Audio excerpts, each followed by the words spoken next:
Day-to-day. You are a yapper.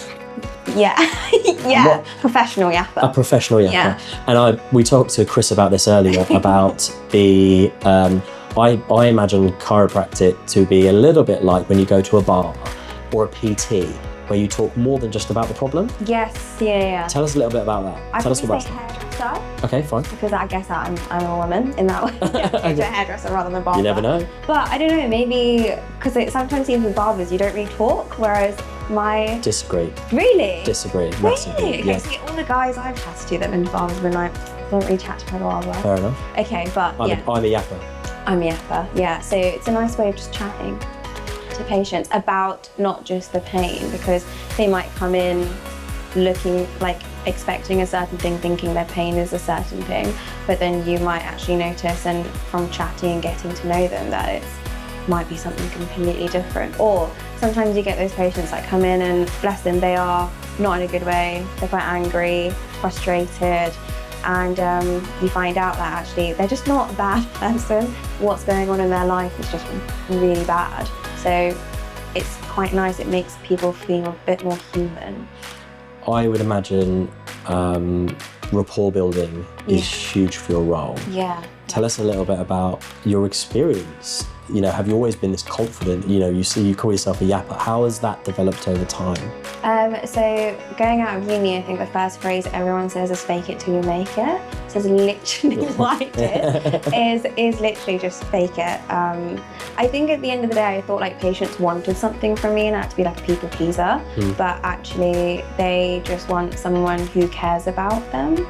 And if you care, then that's half the job done. Amazing. And also like remembering little bits, like I have patients that have not been in for years, and then I'll be like, oh, how's your daughter? Like, I swear she was like due, and then they'll be like, oh my God, yeah. So it's the little things that I don't know why I remember it, but I do, because it's not, patients are not just their pain. They've got a massive story behind them, and it's silly to just look at them as that one individual thing. But I mean, it's just nice to just get patients as a whole in that way. Okay, and what would you say, this is a very interview-based question. Oh God. Where do you see yourself in 5 years' time? You know, are you going to be, you know, I'm not trying to do out the job here, but is the goal to run your own practice one day, or is the goal to, you know, move into different types of treatments and stuff like that? What does that look like? What do you think? Like, or is it just that you're really great and happy at doing what you do, and you feel at the moment it's, you know, where do you sit? Like, what's the vibe right now? Never want to be Chris.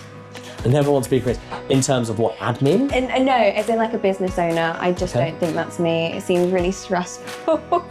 And I just like coming, doing my job. I like speaking to patients. That being a chiropractor is the best part of it. So I wouldn't want to be like a clinic owner or anything like that. What about different forms of practice? Yeah, I think it's just, I mean, I'm still really early out in my career, only being 5 years, so I'd want to learn a bit more, see a bit more patients, different types of patients. Also find out what my identity is within the profession as well, what I want to focus on. I think it's still all very much discovery and enjoying that process in 5 years' time. You said about differentiating patients. Yeah. And one of the things that we've covered recently has been the difference between, chiropractic, you know, for the elderly, or for, you know, a middle-aged person and a child. Yeah. How does that work? How do you deal with that? And tell us a little bit about the differences from a practical standpoint, you know, in terms of consultation with an elderly person versus a consultation with someone, you know, just off the street. How does that, you know, I imagine there's a difference, right? Tiny, actually, not massively, I find, because you can have variations in age groups as well, and fitness levels and everything like that. You know, I've seen like a 90-year-old like climb Kilimanjaro, and she's insane. But I mean, I couldn't compare that to a 26-year-old. So I mean, it's all quite similar. I mean, obviously, in a more practical standpoint, you probably wouldn't do the same type of techniques on an older person as you would a younger person. And then exercises, obviously, you've got to gear it a little bit more towards what they want. But I think at the end of the day, it's what's their goals and how can I help them reach their goals. Where someone might be picking up their grandchildren, that's way different to doing, like, I don't know, being able to sit an exam without any pain in their back. So very different. It's purely what they want to do. Individual, based on the individual rather than their age. Yeah. Amazing. Tell us about the clinic and working here. Okay. Chris is a boss, no pressure. Like, how does it, you know, Chris said to me earlier that, you know, most chiropractors work individually. Yeah. And actually having a team around you is quite nice. So it'd be nice to hear about that, really. Yes, I mean, I have to say, like, I've got all my closest friends from working. Okay. Like, all my friends I've met from here. The team's lovely. Everyone's just like I think being a family business, it's way different because it's everyone's that bit closer. I think we chatted about it. Everyone's a bit more of a community here as well. So if I ever needed anything, I could run to Chris sobbing or run to my colleagues and be like, oh my God, did I do this right? Or if you just had a bad day, they just understand you and they're there for you. And yeah, Chris as a boss, horrendous. Is great, very supportive, definitely puts you on your uncomfortable stretch zone, which is always good because it's the way that you grow. Give us an example.